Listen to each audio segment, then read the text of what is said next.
Ce soir, l'actualité de dernière minute, l'attaque à la bombe incendiaire. Des Américains incendient. La nouvelle vidéo, choquante, juste ici. Et maintenant, les accusations de crime haineux. Ce soir, les images troublantes de cette attaque horrible à Boulder.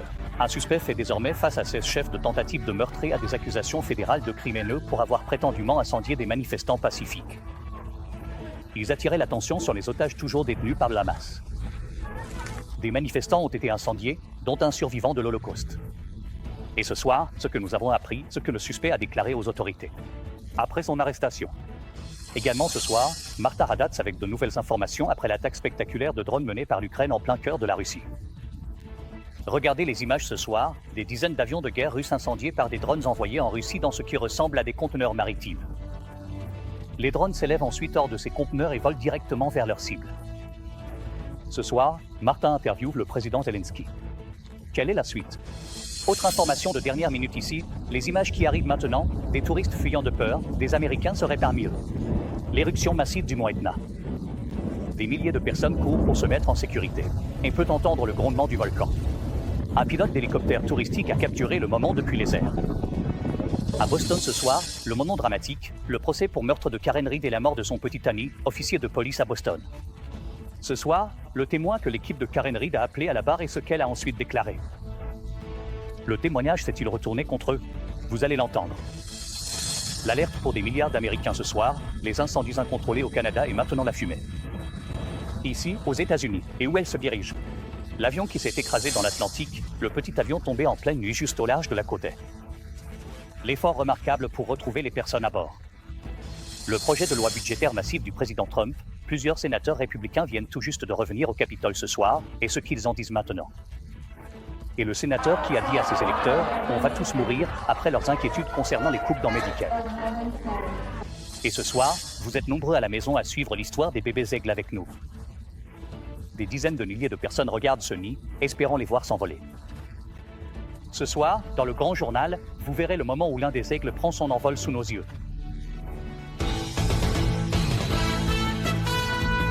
Depuis le siège d'ABC News à New York, voici World News Tonight avec David May. Bonsoir, c'est un plaisir de commencer une nouvelle semaine avec vous tous à la maison, mais ce soir, nous débutons avec de nouvelles images horribles après l'attaque au cocktail Molotov dans le Colorado. Des Américains rassemblés dans un parc à Boulder ont été pris pour cible par le feu. Ils étaient là pour attirer l'attention sur les otages toujours détenus par le Hamas. Ce soir, voici les nouvelles accusations, 16 chefs de tentative de meurtre et une accusation fédérale de crime haineux. Voici la scène chaotique après que le suspect a lancé des cocktails Molotov enflammés. Cocktail. Les autorités affirment qu'il a crié « Libérez la Palestine ». Et ce soir, voici ces nouvelles images du moment, et elles sont choquantes. Les autorités fédérales ont révélé en fin de journée qu'il y avait 12 victimes, âgées de 52 à 88 ans, dont l'une était un survivant de l'Holocauste. Le suspect est resté sur les lieux, semblant tenir une bombe incendiaire inutilisée dans chaque main. Les autorités ont trouvé 16 autres cocktails Molotov prêts à être lancés après l'arrestation. Ce soir, les autorités affirment qu'il avait planifié l'attaque depuis plus d'un an, attendant d'abord que sa fille obtienne son diplôme. Encore une fois, 12 personnes blessées. Les autorités ont indiqué que 2 d'entre elles sont dans un état critique. Mais les autorités affirment que le suspect a avoué ce qu'il leur aurait dit après son arrestation. Mola Lange d'ABC ouvre notre édition ce soir sur les lieux à Boulder. Et encore une fois, attention, ces images sont difficiles à regarder ce soir. Ce soir, les enquêteurs examinent attentivement cette nouvelle vidéo glaçante, montrant le chaos et la panique après qu'un homme a, selon les autorités, lancé un cocktail incendiaire sur une manifestation juive pacifique à Boulder, dans le Colorado, attirant l'attention sur les otages toujours à Gaza. Ce qu'il qualifie d'attaque terroriste antisémite audacieuse. Un homme avec un chalumeau en train de mettre le feu à des gens. Le suspect, Mohamed Sabri Salomon, 45 ans, a comparu devant le tribunal en fin de journée. Il fait désormais face à 16 chefs d'accusation de tentative de meurtre, ainsi qu'à des accusations fédérales de crime haineux. Restez à l'écart, restez à l'écart. Les autorités affirment que le suspect s'est déguisé en jardinier pour ne pas paraître suspect dimanche, lorsqu'il a crié « Libérez la Palestine » et lancé 2 cocktails Molotov dans la foule. Une marche pacifique. Vidéo en ce moment même. Ce soir, les autorités revoient à la hausse le nombre de victimes. Désormais, 12 personnes sont blessées, certaines gravement brûlées. Elles ont entre 52 et 88 ans, dont, selon les responsables, un survivant de l'Holocauste. Salomon a été interpellé sur les lieux. C'est la panique immédiate. On essaie d'éteindre le feu, d'aider ces années à sortir des flammes, d'éteindre l'incendie. Je veux dire, les gens sont littéralement en feu. Ils sont littéralement en train de brûler. Je ne sais pas si je peux l'exprimer assez fort. Et ce soir, les autorités affirment que le suspect est passé aux aveux, disant qu'il préparait cela depuis un an, attendant que sa fille obtienne son diplôme de fin d'études secondaires. Pour mener l'attaque. Il y avait 16 cocktails Molotov inutilisés à portée de main du suspect au moment de son arrestation. Les autorités déclarent que le suspect aurait appris à les fabriquer sur YouTube. Ils ont également trouvé un pulvérisateur à dos rempli d'essence. Les responsables affirment qu'il a spécifiquement visé le groupe sioniste qui s'était rassemblé à Boulder après avoir découvert ce groupe lors d'une recherche en ligne. Et lorsqu'il a été interrogé au sujet de l'attaque, il a dit qu'il voulait qu'ils meurent tous. Il n'avait aucun remords et il recommencerait s'il le pouvait. Le FBI déclare ceci. Il a conduit jusqu'à Boulder depuis sa maison à Colorado Springs, où il vivait avec sa femme et ses 5 enfants, travaillant comme chauffeur Uber, s'arrêtant pour faire le plein d'essence en chemin, les autorités ayant perquisitionné cette maison pendant la nuit. Si nous découvrons des preuves que d'autres étaient au courant de cette attaque ou ont soutenu le suspect dans cette attaque, soyez assurés que nous agirons avec la plus grande fermeté pour les tenir responsables de la loi. Les responsables déclarent ce soir que le suspect est né en Égypte et a vécu au Koweït pendant 17 ans avant de s'installer au Colorado il y a 3 ans. Mais le DHS affirme qu'il était dans le pays illégalement. J'ai pu identifier qu'il avait dépassé la durée de validité de son visa. Bien qu'il ait eu un permis de travail, celui-ci était expiré. Cela survient à peine une semaine après que 2 employés de l'ambassade d'Israël ont été abattus devant un musée juif à Washington, D.C. Et en avril dernier, les autorités affirment qu'un homme a lancé un cocktail Molotov sur la maison du gouverneur de Pennsylvanie, Josh Shapiro, lors de la première nuit de Pessah. De retour à Boulder ce soir, cette communauté tente de faire face à cette nouvelle attaque. Aujourd'hui, cela touche la communauté juive, mais cela pourrait concerner toute autre communauté. Nous devons condamner toute forme de violence et nous assurer que tout le monde est en sécurité. Vraiment, ce message est tellement important. Mola Lange ouvre notre édition ce soir. Mola, qu'avez-vous appris de plus sur l'état des victimes ce soir? Eh bien, David, 2 des 12 victimes blessées lors de l'attaque sont toujours hospitalisées ce soir. Elles ont été transportées par hélicoptère vers un centre pour grands brûlés dans la région de Denver. Toutes 2 restent dans un état critique à la dernière vérification, mais leur pronostic vital n'est pas engagé. Par ailleurs, le suspect doit comparaître de nouveau devant le tribunal jeudi, David. Mola Lange dans la forêt de Boulder. Mola, merci. Nous nous tournons maintenant vers cette frappe de drone spectaculaire en plein cœur de la Russie. Ce soir, Martha Raddatz nous apporte de nouveaux éléments sur la façon dont l'Ukraine a réussi ce coup. Des dizaines d'avions de chasse russes ont été incendiés par des drones ukrainiens envoyés directement en Russie. Dans ce qui ressemblait à des conteneurs maritimes, les drones se sont ensuite élevés hors de ces conteneurs pour foncer droit sur leur cible. Ce soir, Martha Raddatz interviewe le président Zelensky. Quelles sont les prochaines étapes et où cela mène-t-il les pourparlers de paix? Ce soir, la Russie est sous le choc après les attaques de drones ukrainiens, stupéfiantes et sans précédent, contre des bases aériennes militaires à travers tout le pays. Ces vidéos remarquables montrent ce que l'Ukraine affirme être une partie des plus de 40 avions de chasse russes, y compris des bombardiers capables de transporter des armes nucléaires. Incendiés, on estime que plus de 30% des bombardiers stratégiques russes ont été détruits. Le drone ukrainien a été introduit clandestinement en Russie dans ce qui semble être des conteneurs maritimes équipés de toits rétractables sur des camions. Regardez dans cette vidéo qui circule en ligne, l'un des drones chargés d'explosifs décollait du conteneur et se dirigeait vers sa cible. L'opération Spiderweb de l'Ukraine est restée secrète pendant plus d'1 an. Les États-Unis n'avaient reçu aucun avertissement préalable concernant l'attaque, mais celle-ci faisait suite à de dévastatrices attaques russes contre l'Ukraine. J'ai interrogé aujourd'hui le président ukrainien à propos de ces attaques. Est-ce que ces attaques, ces frappes de drones contre des avions russes, changent la dynamique de la guerre? Les Russes tentent de mener des opérations offensives sur plusieurs fronts, et tant qu'ils ne s'arrêteront pas, nous poursuivrons l'opération. Et pour l'instant, toute perspective de fin de cette guerre semble encore très lointaine. Des négociations entre la Russie et l'Ukraine ont eu lieu aujourd'hui à Istanbul, mais elles se sont terminées rapidement, sans avancée majeure. Ce n'est pas surprenant que les discussions aient été aussi brèves. Martha est avec nous ce soir. Nous avons parlé aujourd'hui avec le président Zelensky. C'était une opération militaire assez vaste, Martha. Les drones, dissimulés dans ces conteneurs de fortune, allaient bien au-delà des lignes de front, s'élevant hors des conteneurs. Et comme tu le rapportes, ils volent vers leur cible, plusieurs bases en plein cœur de la Russie. Exactement, David. C'était vraiment une planification remarquable pour mener ces attaques secrètes, hautement coordonnées, aussi loin en territoire russe. Et ces attaques ont réellement porté un coup significatif aux capacités militaires de la Russie.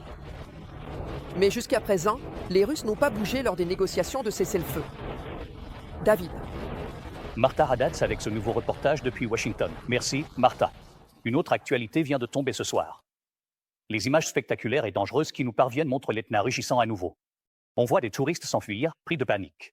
Des Américains seraient parmi eux ce soir alors que le volcan est entré en éruption à proximité. Les gaz toxiques, la fumée et les cendres s'élèvent dans les airs. Des milliers de personnes ont été vues en train de courir pour se mettre en sécurité.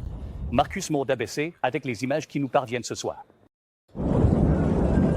De nouvelles images spectaculaires ce soir montrent le moment où des dizaines de touristes ont été forcés de fuir alors que l'Etna entrait en éruption sur l'île italienne de Sicile, le ciel s'assombrissant au-dessus d'eux.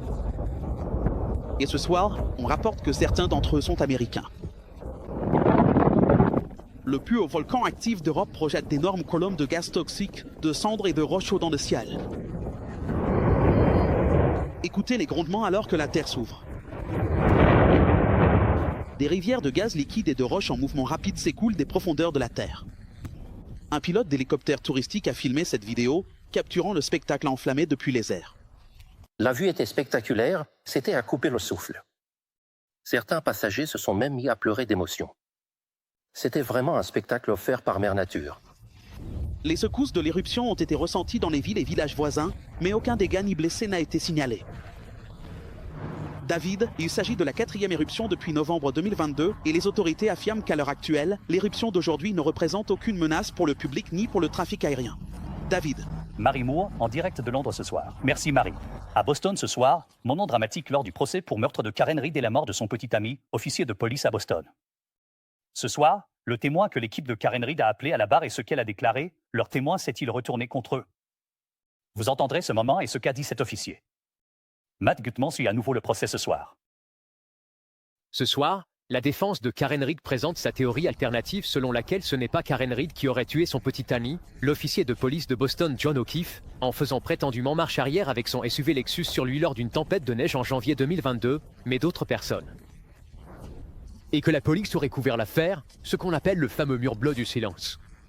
Avez-vous déjà entendu parler de ce qu'on appelle le mur bleu du silence? Y a-t-il quelqu'un que vous protégez? Je n'ai personne à protéger. Aujourd'hui, la défense a appelé à la barre l'ancienne policière de Canton, Kelly Devey. Elle a été une témoin combative. Je suis appelée à témoigner dans un procès pour meurtre. Je ne sais pas pourquoi je suis ici. Je n'ai aucun lien avec cette affaire. Et cet échange choquant a suivi. La défense l'a poussée à répéter une affirmation qu'elle avait faite il y a 2 ans, disant avoir vu ce SUV Lexus au commissariat, ce qu'elle a ensuite rétracté car, selon elle, c'était factuellement incorrect. Sénatrice, avez-vous compris ma question? Oui, je l'ai fait. Vous m'avez menacé de m'accuser de parjure lors de notre appel téléphonique avant le premier procès si je ne mentais pas à la barre maintenant. Je vous le dis, je n'ai rien vu de factuel. L'accusation affirme que le SUV de Reed a causé ses marques sur le bras d'O'Keefe, mais la défense soutient qu'O'Keefe a été passé à tabac. À l'intérieur de la maison d'un collègue officier, mordu par un chien, puis traîné dehors pour mourir dans la neige. Toute la vérité, rien que la vérité, que Dieu me vienne en aide. Un médecin légiste appelé par l'équipe de Reed a témoigné que les blessures étaient compatibles avec une attaque d'animal. Ces blessures ont été infligées à la suite d'une attaque de chien. Et David, nous en sommes déjà à la 7e semaine de ce procès, et on nous dit que la défense, qui a plus de 90 noms sur sa liste de témoins, pourrait facilement prolonger l'affaire jusqu'à la semaine prochaine. David, Matt Gutman suit cette affaire, notre correspondant national en chef. Matt, merci. Passons maintenant à l'alerte lancée ce soir pour des millions d'Américains. Les feux de forêt au Canada sont hors de contrôle et bien sûr, la fumée s'étend désormais sur plusieurs États ici aux États-Unis. Et vers où elle se dirige maintenant? Alex Pérez d'ABC avec les images et l'alerte à la qualité de l'air désormais pour des milliards de personnes. David, ces incendies de forêt au Canada ont entraîné la déclaration de l'état d'urgence là-bas et des alertes à la qualité de l'air ici. Désormais, d'énormes quantités de fumée provenant des incendies au-delà de la frontière maintiennent certaines parties du Midwest supérieur sous un ciel enfumé depuis plusieurs jours. Les autorités émettent des alertes à la qualité de l'air dans plusieurs États du Midwest supérieur. La fumée se déplace maintenant aussi loin au sud que la Géorgie et les Carolines. Mais il y a une bonne nouvelle ici à Minneapolis. Des orages sont en route. On s'attend à ce que le vent et la pluie aident à dissiper la fumée de la région. David? Espérons que cela la chasse complètement, Alex. Merci. En plus de la fumée, des millions de personnes se préparent ce soir à affronter ces violents orages. Passons à la chef météorologue Ginger. Et Ginger, pour revenir à ce dont parlait Alex. Cette fumée se déplace ce soir. Oui, c'est la troisième vague pour certaines parties du nord du Minnesota. Regardez cette image que nous venons de recevoir, juste près de la frontière canadienne. C'est vraiment le genre de fumée où l'on voit à peine. C'est devant le front froid qui, d'ailleurs, a déjà déclenché de violents orages, de l'Ubob jusqu'aux hautes plaines, et même à St. Cloud, Minnesota. Lorsque ce front froid se déplacera vers l'est demain, vous verrez ce mélange avec la pluie et les orages, mais vous verrez aussi de nouveaux orages se développer dans l'après-midi. Derrière ce front, c'est là que l'on pourrait faire descendre encore plus de fumée avec le flux venant du nord ou du nord-ouest. Et cela pourrait à nouveau envahir le ciel du Minnesota et de l'ouest de la péninsule supérieure du Michigan. Regardez aussi devant le front, le sud de l'Illinois, l'Ohio, l'ouest de la Pennsylvanie, la Virginie occidentale. Vous pourriez voir de la fumée là-bas. Et puis, une grande zone à risque de temps violent. David Tamar. De retour avec nous ce soir. Merci, Ginger. Nous regarderons GMA dès demain matin. Nous poursuivons ce soir le projet de loi budgétaire massif du président Trump. Plusieurs sénateurs républicains viennent tout juste de rentrer au Capitole ce soir. Et en fin de journée, voici ce qu'ils disent désormais à ce sujet. Et le sénateur qui a dit à ses électeurs, nous allons tous mourir, après leurs inquiétudes concernant les coupes dans Medicaid. Voici Marie Bruce. Ce soir, les sénateurs arrivent de nouveau au Capitole, prêts à débattre du soi-disant grand et magnifique projet de loi du président. Mais déjà, une poignée de républicains, suffisamment nombreux pour faire échouer le projet de loi, expriment de sérieuses inquiétudes.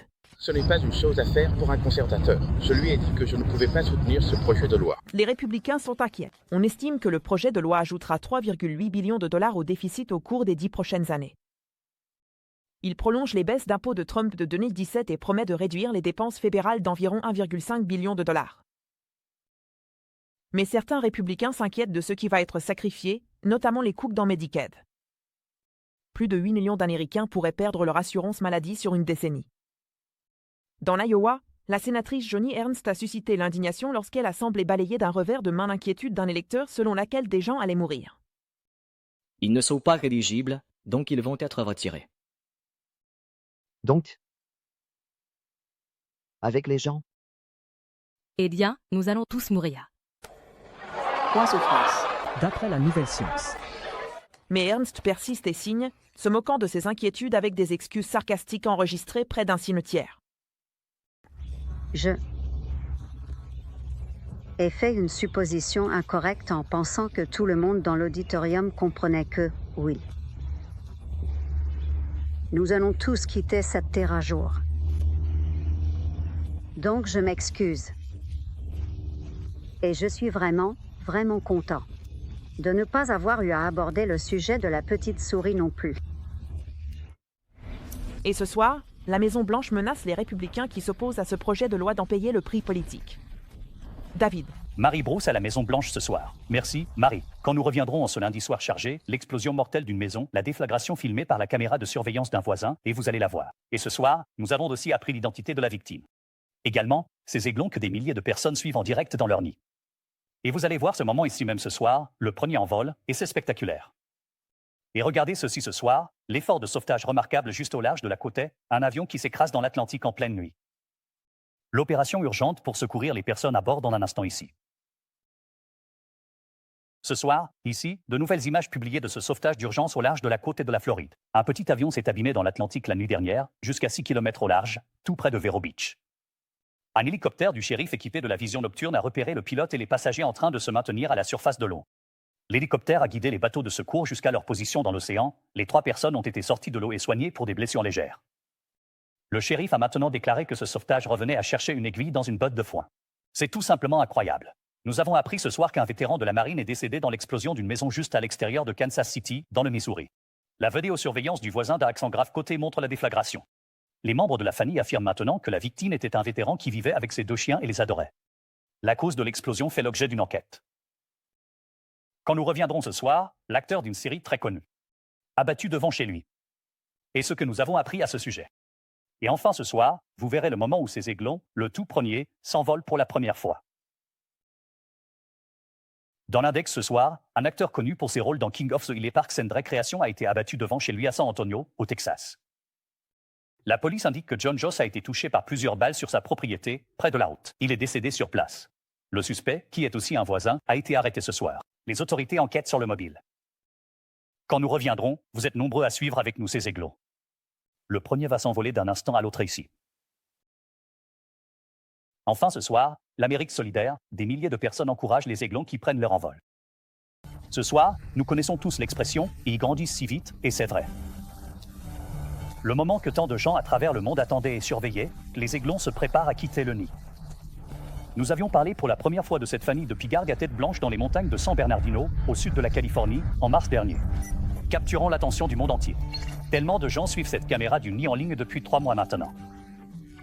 Dès le début, la mère et le père se relayaient pour garder les œufs au chaud sous la neige, puis les œufs ont éclos. Les aiglons, 2 sœurs prénommées Sunny et Gizmo, ont grandi sous nos yeux. Aujourd'hui, elles sont aussi grandes que leurs parents. À la fin de la semaine dernière, l'un des bébés, Gizmo, s'est aventuré sur cette branche, battant des ailes, planant là pendant un peu plus de 3 secondes, mais sans quitter le nid. Et puis aujourd'hui, la grande sœur Sunny, à droite, plus âgée d'environ 4 jours, a déployé ses ailes, qui mesurent déjà plus d'1,50 m d'envergure. Et regardez ce moment, Sunny quitte le nid. L'association à but non lucratif Friends of Dick Bear Valley documente les aigles et partage leurs images en ligne. Des classes entières les regardent et les encouragent, y compris celle de Madame Arne Rich, en CE2 à Arcadia, en Californie. Les enfants regardent en direct et scandent « vol ». Ce soir, ils sont nombreux à encourager ces des aigles. Mais ce soir, dans ce nid, Sunny n'est pas revenue. Il est possible qu'elle ne revienne pas, mais les scientifiques disent qu'elles le font souvent. Désormais, tous les regards sont tournés vers sa petite sœur Gizmo, y compris les nôtres. Et nous vous tiendrons au courant pour la petite sœur. Je suis David Muir. On se retrouve demain. Bonne soirée. Merci de faire de World News Tonight avec David Muir, le journal télévisé le plus regardé d'Amérique.